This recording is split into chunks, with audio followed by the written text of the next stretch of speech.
Hello दोस्तों, स्वागत है आपके द वेदास इंस्टीट्यूट। तो दोस्तों आज अपन पढ़ने जा रहे हैं प्रबंधन एंड मैनेजमेंट की। अपनी ये फर्स्ट क्लास है तो पहले में जाके देखते हैं अपन सिलेबस, और उसके बाद सिलेबस बाई सिलेबस आपको लेक्चर्स मिलते रहेंगे यूट्यूब पर इन शॉर्ट में मतलब इन शॉर्ट मतलब अपन साइज उसका जो उसका टाइमिंग है वीडियो का वो कम रखेंगे, क्योंकि ज़्यादा लंबी वीडियो तो बोरिंग हो जाती है और समझ में नहीं आती, इसलिए वही 30 या 35 मिनट की वीडियोस में मैं आपको एक एक करके सारे मैनेजमेंट के टॉपिक क्लियर करते जाऊंगा। दोस्तों आइए देखते हैं अपन मैनेजमेंट को, इसको जानते हैं। तो पहला क्या है, प्रबंधन टॉपिक देख लेते हैं पहले पर, उसके बाद फिर चलते हैं अपन अपनी वही पुरानी अंदाज में पढ़ने के लिए। तो फर्स्ट क्या है, प्रबंधन का परिचय। प्रबंधन का परिचय, प्रबंधन का परिचय मतलब इंट्रोडक्शन ऑफ मैनेजमेंट। तो फर्स्ट अपन इसके अभी यही देखेंगे, प्रबंधन का परिचय, इंट्रोडक्शन ऑफ मैनेजमेंट। इसके बाद आएगा प्रबंधन बनाम प्रशासन, मैनेजमेंट वर्सेस एडमिनिस्ट्रेशन, मतलब इसमें प्रशासन भी अपन पढ़ेंगे। प्रबंधन का सामाजिक उत्तरदायित्व पढ़ेंगे अपन इसमें, मतलब social responsibility of management, management की क्या रिस्पॉन्सिबिलिटीज हैं वो पढ़ेंगे। नियोजन प्लानिंग पढ़ेंगे इसमें अपन, क्या क्या प्लानिंग होती है मैनेजमेंट में वो इधर पढ़ेंगे। ओके, फिर डिसीजन मेकिंग, मतलब निर्णय, क्या क्या निर्णय लिए जाते हैं। ओके, संगठन मतलब अवधारणा, प्रकृति, सिद्धांत एवं महत्व, ऑर्गेनाइजेशन, कॉन्सेप्ट, नेचर, प्रिंसिपल, सिद्धांत एंड इंपॉर्टेंस, इनकी इंपॉर्टेंस पढ़ेंगे। और फिर आगे देखते हैं नेक्स्ट में, अभिप्रेरणा, अवधारणा, सिद्धांत, मौद्रिक एवं अमौद्रिक अभिप्रेरणाएं, motivation, concept, theories, monetary and non monetary motivations, ये टॉपिक भी अपन देखेंगे। फिर प्रशासनिक प्रबंध के उपकरण देखना है, संचार, tools of administration, management, communication. फिर आता है अपना कार्मिक प्रशासन, प्रशासनिक नेतृत्व देखना है अपन को, लेखांकन, वित्त, अकाउंटिंग, फाइनेंस, खरीदी और स्कंद प्रबंधन, ई कॉमर्स, ये सारे टॉपिक अपन देखेंगे। और ये यहाँ पे टाइपिस्ट ने टाइप नहीं कर पाया था तो मैंने हाथों से लिख लिया है। तो फिर क्या आएगा अपना मानव संसाधन प्रबंध, मतलब ह्यूमन रिसोर्स मैनेजमेंट। फिर आता है विपणन मतलब मार्केटिंग। फिर आता है अपना केक्षण वित्त, ऑडिटिंग, जो ऑडिट डिपार्टमेंट होता है वो भी अपन इसमें देखेंगे। ओके दोस्तों, तो चलिए चलते हैं अपन अपनी सामान्य प्रबंधन की क्लास में। मतलब आज अपन पढ़ेंगे इंट्रोडक्शन, मैनेजमेंट का क्या पढ़ेंगे, इंट्रोडक्शन।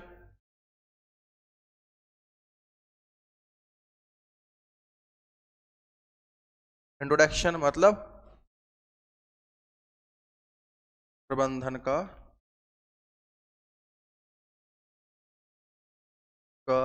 परिचय।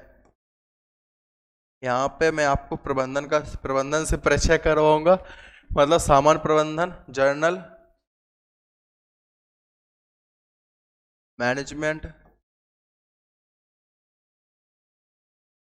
डॉक्टर जैसी राइटिंग है अपन की एकदम मस्त, ठीक है।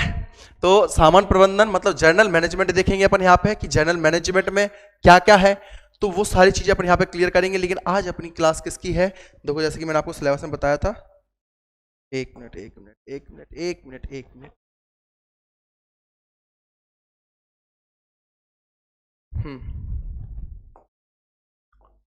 जैसे कि मैंने आपको बताया था फर्स्ट क्लास है अपनी प्रबंधन का परिचय, ये अपन देखेंगे। और ये भी आपका अभी एक में पूरा नहीं होगा, धीरे धीरे अपन कर देंगे इसको कंप्लीट ऐसे ही इंटरेस्टिंग अंदाज में। तो फर्स्ट है सामान्य प्रबंधन। सामान्य प्रबंधन में क्या है, व्यवस्थित ये या व्यवस्था करना या आयोजन करना। आप किसी भी प्रोग्राम का आयोजन करते हैं, फिर उसमें व्यवस्थाएं करते हैं, वो क्या है आपका मैनेजमेंट हुआ। फिर अगर इसको अपन संकीर्ण भाषा में बोले, संकीर्ण अर्थ मतलब इसको बोलेंगे अपन इन शॉर्ट। इन शॉर्ट मतलब शॉर्ट मतलब संकीर्ण मतलब होता है सक्रे, आप समझ में तो आ रहा होगा। संकीर्ण मतलब सक्रे, या किसी को छोटे फॉर्म में अपन जो बोलते हैं शॉर्ट फॉर्म में उसे बोलते हैं संकीर्ण भाषा में। अगर अपन बोले लोगों से कार्य करवाने की कला, आपने सुना होगा, आपके अंदर है या नहीं पता नहीं, लेकिन आपने देखा जरूर होगा कि आप किसी व्यक्ति को कोई भी काम देते हो तो वो नहीं करता, लेकिन वो जो व्यक्ति है वो किसी और से या आपसे वो काम आसानी से करवा लेता है, क्योंकि उसके अंदर क्या है, ये वो कला है, मैनेजमेंट है उसके अंदर तो वो करवा लेता है। समझ में आया? उसके अंदर क्या कला है, आपके अंदर एक कला नहीं है। अगर आपके अंदर है तो आप भी करवा सकते हो किसी से भी अपना काम बड़ी सरलता पूर्वक। तो क्या बोलेंगे अपन उसे, संकीर्ण भाषा में वो आपका प्रबंधन है। The art of creating people to work, आपके अंदर वो कला है, वो आर्ट है करवाने की, मतलब इसको बोलेंगे प्रबंधन कला प्लस विज्ञान, art plus science, art plus science equal to management.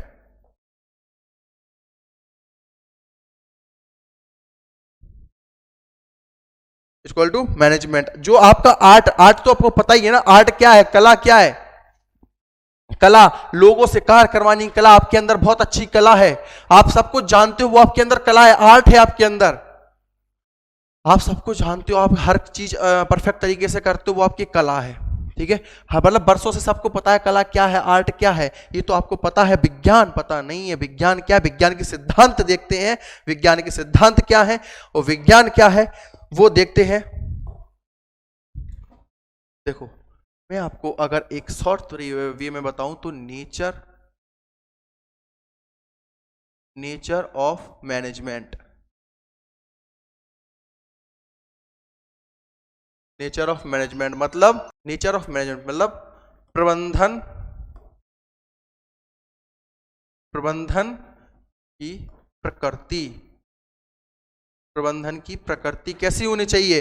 तो मैं आपको पहले ही बता देता हूं कि विज्ञान के सिद्धांत प्रिंसिपल्स होते हैं, विज्ञान के सिद्धांत क्या होते हैं वही मैं आपको बताने जा रहा हूं। विज्ञान के एक मिनट, ये तो सफेद पे सफेदवा ही चलवा रहे हो क्या सर?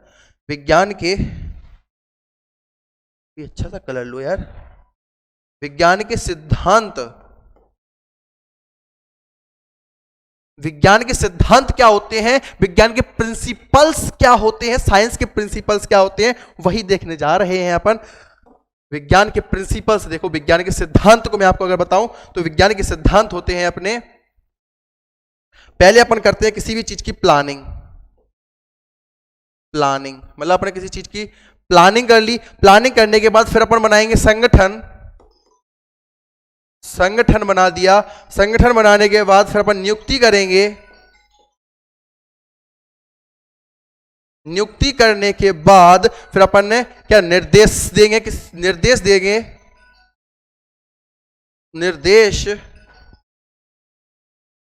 निर्देशक, फिर अपन उसे क्या करेंगे, कंट्रोल मतलब नियंत्रण करेंगे उसको। ठीक है, मतलब आपको समझ गए नेचर ऑफ मैनेजमेंट क्या है। प्लानिंग करने के बाद संगठन बनाएंगे, फिर नियुक्ति करेंगे, फिर निर्देशक, फिर कंट्रोल करेंगे। मतलब नेचर ऑफ मैनेजमेंट आप समझ चुके होंगे कि जैसे कि विज्ञान का सिद्धांत क्या, जैसे कि आपने किसी चीज का आयोजन किया, ये मान के चलो मेरा ये पंडाल है, मैंने माँ दुर्गा का एक आयोजन किया, माँ दुर्गा का संगीत मतलब वहां पे भजन वगैरह का आयोजन किया, तो वहां पे मेरे को पहले क्या करनी होगी, प्लानिंग करनी होगी। प्लानिंग के बाद फिर एक संगठन बनाना होगा ताकि वो संगठन उसमें कार्य करे। ठीक है, संगठन बनाने के बाद फिर आपको संगठन की नियुक्ति करनी होगी, जो संगठन करने के बाद फिर उसकी नियुक्ति करनी होगी, फिर उसके बाद निर्देश देना होगा कि तुमको क्या करना है क्या नहीं करना है ये सब, और फिर उसके बाद फिर आपको क्या करना है, कंट्रोल, उन सभी को अपन को क्या करना है, कंट्रोल करना है, अपन को नियंत्रण में रखना है।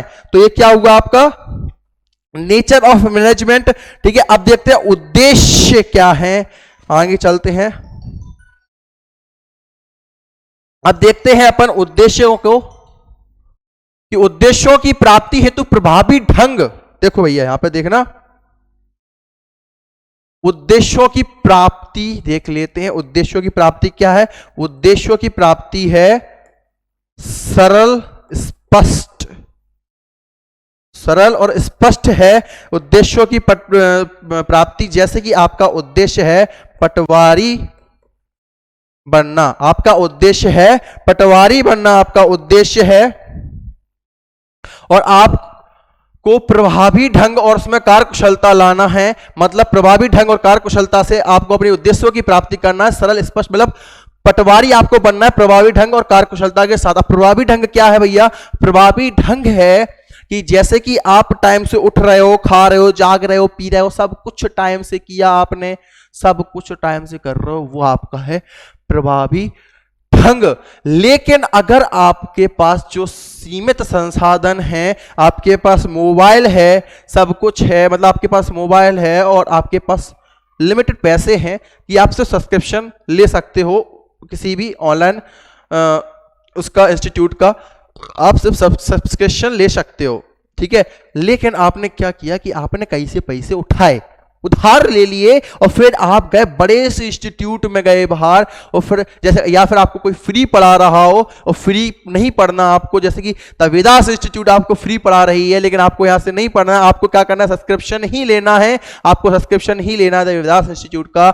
लेकिन आपके पास पैसे नहीं, आपने पैसे का आयोजन, मतलब आपने पैसे को कहीं से उठाए या आपने उधार लिए किसी से, उसके बाद फिर आप लेते हो, तो उसमें आपकी कार्यकुशलता नहीं रहेगी। वो प्रभावी ढंग तो रहेगा, प्रभावी ढंग से आपने पूरा कार्य किया, लेकिन आपकी उसमें कार्यकुशलता नहीं रहेगी। कार्यकुशलता का मतलब है भैया, कार्यकुशलता का मतलब है सीमित संसाधनों में लक्ष्य की प्राप्ति। क्या है कार्यकुशलता का मतलब? क्या? सीमित संसाधनों में लक्ष्य की प्राप्ति। ये तो अपन ने समझ लिया भैया कि उद्देश्य की प्राप्ति क्या है, आपको पटवारी बनना, यह आपका लक्ष्य है, एम है, उद्देश्य है, प्रभावी ढंग से आप सब काम कर रहे हो। कार्यकुशलता में क्या है कि सीमित जो आपके पास संसाधन है उसके साथ आप लक्ष्य की प्राप्ति कर लेते हो। अगर आप उसके साथ पटवारी अपनी क्लियर कर लेते हो, अगर इधर पटवारी बन जाते हो, इन दोनों में अगर आप प्रभावी ढंग के से ही पटवारी बन जाते हो, तो उसमें आपकी कार्यकुशलता नहीं रहेगी। अगर आप इन तीनों से रहोगे, मतलब अपने सीमित संसाधनों से, अगर आपके पास जो संसाधन है, आपके पास फ्री, आपके पास पैसे नहीं है, लेकिन आपको कोई यूट्यूब पे फ्री पढ़ा रहा है, जैसे कि तवेदास इंस्टीट्यूट आपको फ्री पढ़ा रही है, तो वहां से जाके आप फ्री पढ़ रहे हो, ठीक है, आप बराबर नोट्स बना रहे हो, ये आपका प्रभावी ढंग है। अब हर चीज आप एक नियम से कर रहे हो, तो वो क्या है? प्रभावी ढंग है। और आपकी सरल जो कार्य कुशलता क्या है कि आपके पास जो सीमित संसाधन है, आपके पास पैसे नहीं है, फिर भी, लेकिन आप किससे पढ़ रहे हो? यूट्यूब से फ्री पढ़ रहे हो, तो वो आपके क्या है? कार्य कुशलता है। समझे? समझ गए होगे, ठीक है। ऐसे अपन इंग्लिश में अगर बोलते हैं तो management is the process of getting thing don't effectively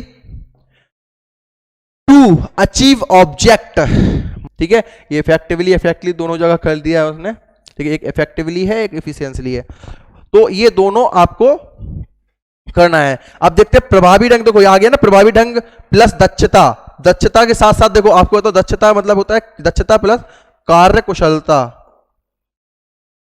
कार्य कुशलता ये दोनों एक ही होते हैं। दक्षता हो या कार्य कुशलता हो, प्रभावी ढंग प्लस कार्य कुशलता या दक्षता क्या होगा? मैनेजमेंट इक्वल टू इफिशियंसी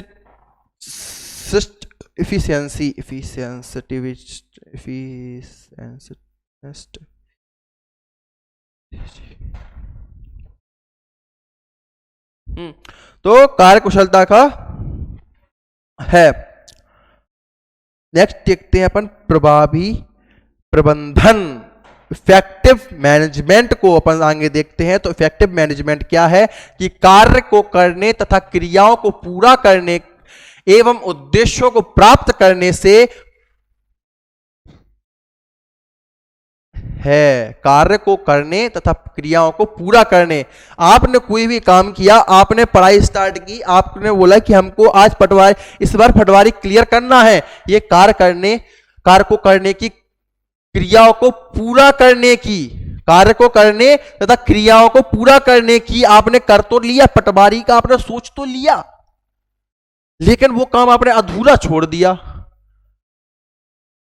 तो वो आपका प्रबंधन नहीं है। आपने क्या किया, कार्य को पूरा स्टार्ट किया, कार्य को स्टार्ट किया और पूरा करके आप पटवारी बन के ही आपने दम ली।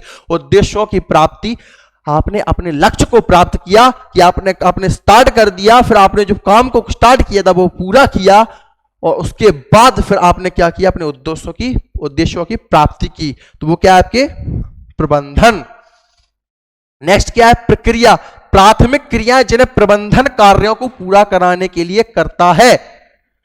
प्राथमिक क्रिया, सबसे पहली क्रिया क्या है कि प्रबंधन कार्यों को पूरा कराने के लिए करता है। जैसे इसलिए ये जो जैसे आपका ना पटवारी बनना, ऐसे ये प्रबंधन की उद्देश्य है, ये प्रबंधन के उद्देश्य है कि दूसरा उद्देश्य क्या है, कि प्राथमिक क्रिया जिन्हें प्रबंधन कार्यों को पूरा करने के लिए करता है। नेक्स्ट क्या है, दूसरे शब्दों में अगर बोले जाए तो अंतिम परिणाम प्राप्त करना। अगर अपन दूसरे शब्दों में बोले कि तो अंतिम परिणाम मतलब आप पटवारी बनना है, बस ये हमारा अंतिम परिणाम है, इसको पूरा करना है, इसके अलावा हम फ्री हैं, तो वो है आपका अंतिम परिणाम। दूसरे शब्दों में अंतिम परिणाम को प्राप्त करना। कार्य कुशलता देखते हैं, कार्य कुशलता क्या है, जैसे कि मैंने आपको बता दिया है कि कार्य को सही ढंग से न्यूनतम लागत पर पूरा करना। कार्य को सही ढंग से और न्यूनतम लागत पर, जैसे जो आपके पास लागत है, न्यूनतम लागत है, उसको पूरा करना। बड़ा सीमित संसाधनों में, जैसे कि आपको मैंने बता दिया है कि इसके बारे में कि सीमित संसाधनों में लक्ष्य की प्राप्ति क्या कहलाती है, आपकी कार्य कुशलता। प्रभावी ढंग व कार्य कुशलता एक सिक्के के दो पहलू हैं। प्रभावी ढंग है और कार्य कुशलता है। मैंने आपको बता दिया कि प्रभावी ढंग अगर आपने किया तो कार्य कुशलता से भी करना होगा। अगर आप प्रभावी ढंग और कार्य कुशलता से दोनों से करते हो तो वो क्या है, आपका प्रबंध है। तो जो कि आपने प्रभावी ढंग और कार्य कुशलता से दोनों काम किए हैं। ठीक है दोस्तों, मतलब एक सिक्के के दो पहलू हैं, इनके बीच संतुलन बना रहना चाहिए, संतुलन बना रहना चाहिए। किसके बीच, कार्य कुशलता और प्रभावी ढंग। तो ये लिखा है, दोनों में संतुलन आवश्यक है, balance is necessary in both. Harold Koontz, अब देखते हैं मेन बात आई, हेराल्ड कुंटज जी क्या कहते हैं, इनको भी देख लेते हैं। हमारे जैसे भी यही है हेराल्ड कुंटज, जैसे हम बोल रहे हैं इन्होंने बोला होगा कि प्रबंधन एक ऐसा पर्यावरण है। भैया हाँ, पर्यावरण जहां है ना, हेराल्ड हरा से पर्यावरण है, ये ट्रिक याद करने की, पर्यावरण आए समझ लो हेराल्ड कुंटज ही है। ठीक है, पर्यावरण तैयार करने एवं उसे बनाए रखने की प्रक्रिया है जिसे लोग समूह में कार्य करते हुए चुनिंदा लक्ष्यों को कुशलता से प्राप्त करते हैं। कैसे, प्रबंधन एक ऐसा पर्यावरण तैयार करने एवं उसे बनाए रखने की प्रक्रिया जिसमें लोग समूह में कार्य करते हुए चुनिंदा लक्ष्यों को कुशलता से प्राप्त करते हैं। जैसे आपका लक्ष्य पटवारी या एसआई जो भी आपका लक्ष्य है, या आपका लक्ष्य शादी किसी की करना है, वो आपका लक्ष्य है, तो आपको क्या कुशलता से वो काम, प्रभावी ढंग और कुशलता से वो काम करना है। चुनिंदा लक्ष्य, वो आपका एक चुनिंदा लक्ष्य है कि हमको ये करना है, किससे, कुशलता से और प्रभावी ढंग से। ठीक है, आगे देखते हैं कि हेनरी फ्योल जी क्या कहते हैं।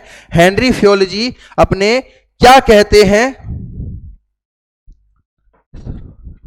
प्रबंधन एक सार्वभौमिक प्रक्रिया है जो प्रत्येक संस्था में, चाहे वह आर्थिक हो, सामूहिक हो, सामाजिक हो, धार्मिक हो, राजनीतिक हो, ये सामाजिकु हो, गलत हो गया, ये सामाजिक है, धार्मिक हो, राजनीतिक हो, पारिवारिक हो या व्यावसायिक हो, सब में रूप से पूरी की जाती है।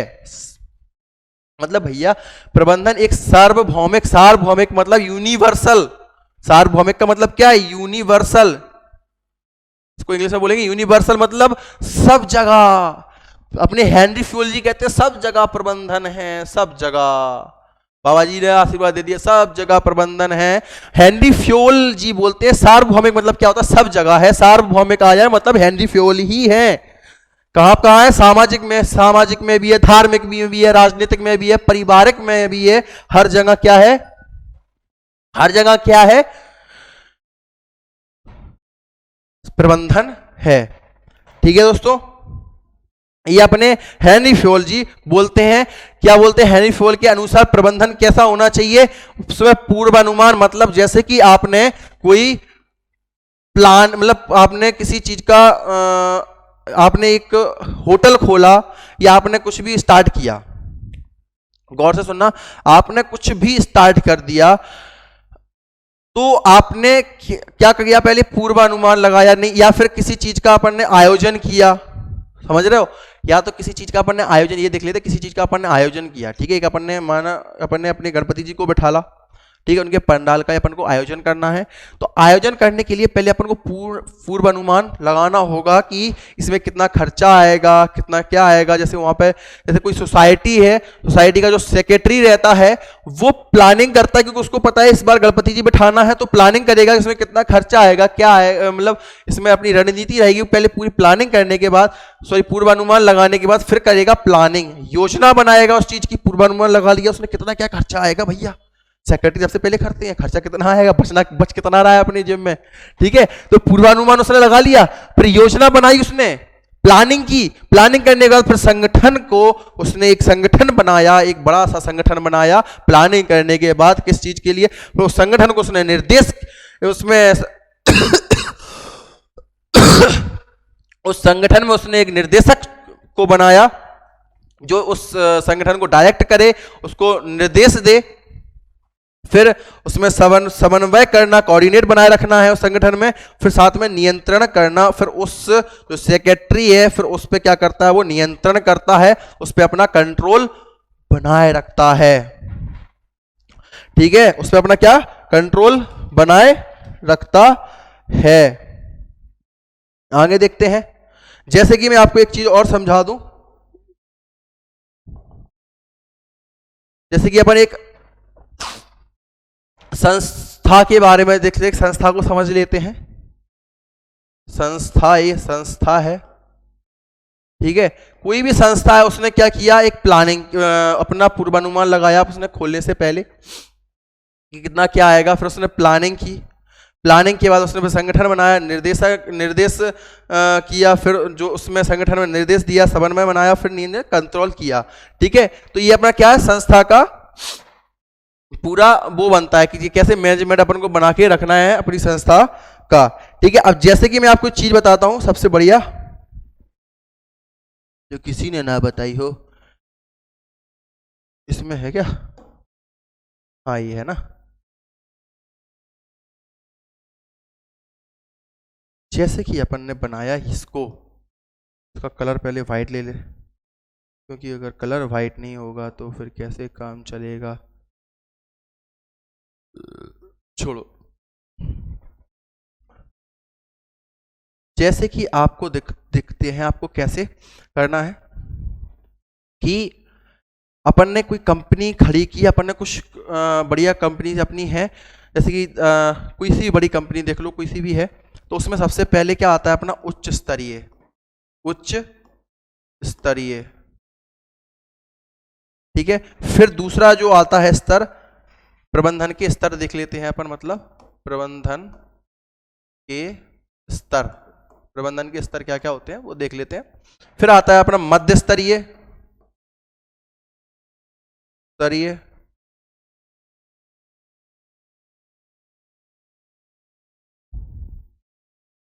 मध्य स्तरीय, फिर जो नीचे वाला पॉइंट आता है ना वो आता है अपना कौन सा, निम्न स्तरीय,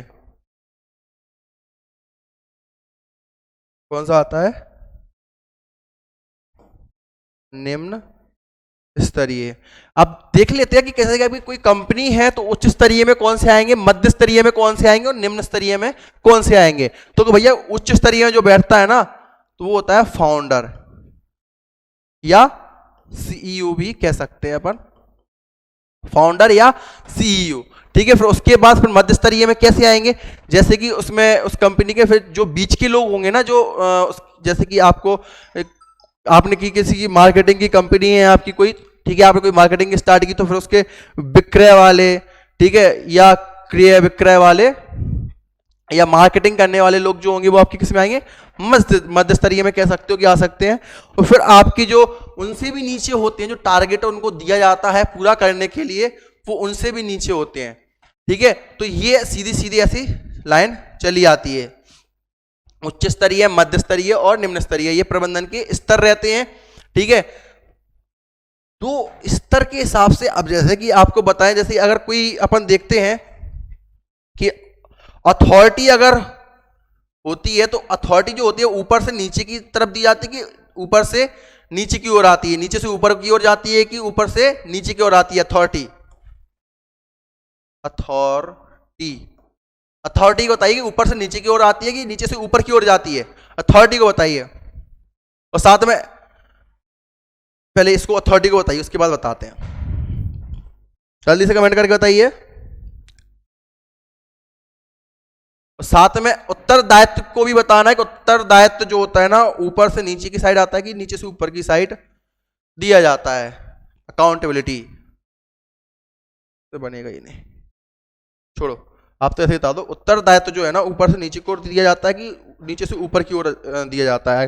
दोनों बताओ। अथॉरिटी जल्दी से कमेंट करके बताओ। देखो मैं बताता हूं, अपनी अथॉरिटी है, जैसे कि आप पिताजी हैं, ठीक है, ये पिताजी है आपके, मतलब आपके नहीं, जैसे कंपनी में है जो मध्यस्तरीय है उनके तो है, ठीक है, एक तरह से बोला जाए बॉस है। जैसे आपके पिताजी हैं, पिताजी ने आपको ऑर्डर दिया, आप क्रिकेट खेलने जा रहे हो, पिताजी ने ऑर्डर दिया कि नहीं भैया आपको ऑर्डर क्रिकेट खेलने नहीं जाना है, ऑर्डर पारित हो गया है, प्रस्ताव पारित कर दिया गया है। अब आप डर से कप रहे हो कि हमको तो खेलने जाना है, जाए कैसे, ऊपर से तो ऑर्डर आ गया है, ठीक है। तो वो क्या होगा? अथॉरिटी, मतलब ऊपर से नीचे की ओर आएगी। पहले दो डायरेक्टर, तो कंपनी में क्या होता है, देखो कंपनी में क्या होता है कि डायरेक्ट आपको नहीं देंगे, जो आपकी अथॉरिटी वो डायरेक्ट ऑर्डर आपके पास नहीं आएगा, पहले वो बोलेंगे किसको? मध्य स्तरीय वाले को, ठीक है। जो मध्य स्तरीय वाले होंगे वो बोलेंगे निम्न स्तरीय को, मतलब फंसेगा बीच वाला ही। हमेशा आपने देखा होगा फंसता बीच वाला ही है। मजे भी बीच वाले के अच्छे से होते हैं और फंसते भी अच्छे से बीच वाले ही है, ठीक है। तो जो फाउंडर सीईओ होगा वो किसी को देगा? अपने नीचे वाले को देगा, और जो बीच वाले को देगा, सॉरी, वो बीच वाले किसको देगा ऑर्डर? डायरेक्ट नीचे वाले को, ठीक है।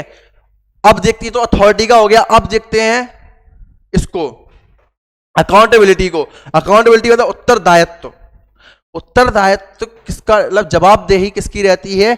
ऊपर से नीचे वाले की रहती है कि नीचे से ऊपर वाले की जवाबदेही रहती है? तो भैया जो होती है जवाबदेही ना, नीचे से ऊपर वाले को देते हैं जवाब। ऊपर वाले ने जवाब मांगा तो आपको पहले देना होगा किसको? रबड़ कहां गया? इसका रेस करना है पहले नीचे से ऊपर। तो पहले आप किसको दोगे? इसमें भी ऐसा ही है, पहले आप किसको दोगे? पहले आप दोगे मध्य स्तरीय को, फिर जवाब वो जाके देगा उच्च स्तरीय को, ठीक है। मतलब जवाबदेही होती है, जो आपके उत्तरदायित्व होते हैं वो नीचे से ऊपर की साइड जाते हैं, अथॉरिटी जो ऑर्डर आता है डायरेक्ट ऊपर से नीचे सनसनाता हुआ आता है, ठीक है। जैसे कि आपसे उसने जवाब मांगा, आपने, या तो उसने जवाब मांगा कि मैंने तुमको एक काम दिया था, मैंने तुमको एक चीज इसको बेचने को बोला था, ये अपनी मार्केटिंग हो जाना चाहिए, शाम तक 250 का ये जो है ना कॉम्बो निकल जाना चाहिए, कंपनी ने बोला, ठीक है। तो फिर ये किससे बोला इसने? मध्य स्तरीय से। मध्य स्तरीय ने किससे बोला? निम्न स्तरीय से। अब वो चीज जो है ना शाम तक वो कॉम्बो ना बिका ही नहीं, ठीक है। तो ऊपर वाला जवाब मांगेगा कि ये बिका क्यों नहीं, तो जवाबदेही कहां से जाएगी? यहां से। तो ये मध्य स्तरीय को बोलेगा कि भैया आज वो हो नहीं पाया था, आज हम गए थे थोड़ा अपने फूफा के यहाँ मम्मा के यहाँ गए थे तो हम आए नहीं थे, तो आज हमारा एक कॉम्बो बिक नहीं पाया, ठीक है। अब मध्य स्तरीय को तो कुछ तो करना ही होगा, क्योंकि उसको तो जवाब देना ना ऊपर। तो फिर ऊपर जाके फिर और ज्यादा झूठ बोलेगा, वो बोलेगा सर उसको बुखार आ गया था, बीमार हो गया था बहुत ज्यादा, वो तो बेड से नहीं उठ पा रहा था, इसलिए उसने कॉम्बो सेल नहीं कर पाया, ठीक है। तो ये क्या होगा? जो होगा ना मध्य स्तरीय से उच्च स्तरीय में वो जवाब देगा। तो ये चीज आपको समझ में आएगी प्रबंधन के स्तर कैसे होते हैं, अपन ने यहां तक समझ लिया है, ठीक है। अब अपनी जो क्लास है वो ज्यादा लंबी हो जाएगी, इसलिए इस क्लास को करते हैं यहाँ पे शॉर्ट, मतलब इसको यहाँ पे रोकते हैं। अगली जो क्लास होगी नेक्स्ट क्लास में अपन पढ़ेंगे आगे के टॉपिक्स। हेनरी फूल तक अपन ने पढ़ लिया है, हेनरी फूल क्या है, फिर अपन पढ़ेंगे इनकी पढ़ेंगे, इनने क्या बोला है, फिर इनने क्या बोला है, वो अपन देखेंगे नेक्स्ट क्लास में। ओके दोस्तों, तो थैंक यू सो मच। अब मिलते हैं नेक्स्ट क्लास में।